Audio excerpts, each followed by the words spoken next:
ನಮಸ್ಕಾರ ಸ್ನೇಹಿತರೆ, ನಾನು ನಿಮ್ಮ ಪ್ರೀತಿಯ ಲಯನ್ ಕುಮಾರ್. ಡಾಕ್ಟರ್ ವಿಷ್ಣುವರ್ಧನ್ ಅವರ ಹುಟ್ಟುಹಬ್ಬದ ಪ್ರಯುಕ್ತವಾಗಿ ಮೈಸೂರಿನ ಅರವಿಂದ ನಗರದಲ್ಲಿರುವಂಥ ಅರವಿಂದ ಹಾಸ್ಪಿಟಲಲ್ಲಿ ಉಚಿತವಾಗಿ ಏನು ಟ್ರೀಟ್ಮೆಂಟ್ ಕೊಡ್ತೀನಿ ಅಂತ ಹೇಳಿದರೆ ಅವರು ಕೂಡ ವಿಷ್ಣುವರ್ಧನ್ ಅಭಿಮಾನಿ. ನಾವು ವಿಭಿನ್ನವಾದ ರೀತಿಯಲ್ಲಿ ಕಾರ್ಯಕ್ರಮವನ್ನು ಮಾಡ್ತಾ ಇದ್ದೀವಿ. ಏನೇನು ಉಚಿತವಾಗಿ ಕೊಡ್ತಾರೆ ಅದರಲ್ಲೂ ಮುಖ್ಯವಾಗಿ ಡಾಕ್ಟರ್ ವಿಷ್ಣುವರ್ಧನ್ ಅಭಿಮಾನಿಗಳಿಗೆ ಮೊದಲನೇ ಆದ್ಯತೆ. ಬನ್ನಿ ಡಾಕ್ಟರ್ ಹತ್ರ ಮಾತಾಡೋಣ. ಏನೇನು ಉಚಿತವಾಗಿ ಕೊಡ್ತಾರೆ ಅಂತ. ನಮಸ್ತೆ.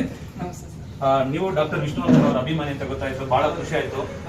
ಈಗ ನಮ್ಮ ಮೈಸೂರು ಜನತೆಗೆ ಏನೇನು ಉಚಿತವಾಗಿ ಮಾಡ್ಕೊಡ್ತೀರಿ? ಅದೇ ವಿಷ್ಣುವರ್ಧನ್ ಅವರ ಹುಟ್ಟುಹಬ್ಬದ ಪ್ರಯುಕ್ತವಾಗಿ CBG, ECG, BP ಅವನ್ನೆಲ್ಲ ಫ್ರೀ ಆಗಿ ಮಾಡ್ಕೊಡ್ತೀವಿ ಸರ್. ಓಕೆ, ಇದು ಎಷ್ಟು ದಿನಕ್ಕೆ ಮಾಡ್ತೀರಿ? ಒಂದು 15 ದಿನಗಳವರೆಗೂ ಫ್ರೀ ಆಗಿ ಮಾಡ್ಕೊಡ್ತೀವಿ. ಇದು ಯಾಕೆ ಮಾಡ್ಬೇಕು ಅಂತ ಅನಿಸ್ತು? ಅಂದ್ರೆ ನಾವು ವಿಷ್ಣುವರ್ಧನ್ ಅವರ ಅಭಿಮಾನಿಗಳೇ, ಸೊ ಹಾಗಾಗಿ ಬಹಳ ಖುಷಿ ಆಯ್ತು. ಇಲ್ಲಿ ನಿಮ್ಮಲ್ಲಿ ಮಹಿಳೆ ಡಾಕ್ಟರ್ಗಳು ಎಲ್ಲ ಇದ್ದಾರಾ? ಸರ್, ನಮ್ಮ ಹಾಸ್ಪಿಟಲ್ ಸ್ಟಾರ್ಟ್ ಆಗಿ 35 ಇಯರ್ಸ್ ಆಗಿದೆ. ಸೊ ನಮ್ಮಲ್ಲಿ ಲೇಡಿ ಡಾಕ್ಟರ್ ಇದ್ದಾರೆ, ಡಾಕ್ಟರ್ ಅಪೂರ್ವ ಅಂತ ಇದ್ದಾರೆ, ಡಾಕ್ಟರ್ ಪುಷ್ಪ ಅಂತ ಇದ್ದಾರೆ. ಒಂದ್ಸಲ ಬಂದು ನಮ್ಮ ಹಾಸ್ಪಿಟಲ್ ವಿಸಿಟ್ ಮಾಡಿ ನೋಡಿ ಸ್ನೇಹಿತರೆ, ನಮ್ಮ ಮೈಸೂರಿನ ಸುತ್ತಮುತ್ತಲು ಎಲ್ಲೇ ಇದ್ರು ಇದು ಅರವಿಂದ ಹಾಸ್ಪಿಟಲ್ ಅರವಿಂದ ನಗರದಲ್ಲಿದೆ. ವಿದ್ಯಾರ್ಥಿಗಳದು ಸಣ್ಣ ಮಕ್ಕಳಿಂದ ದೊಡ್ಡವರು ಎಲ್ಲರಿಗೂ ಉಚಿತವಾಗಿದೆ.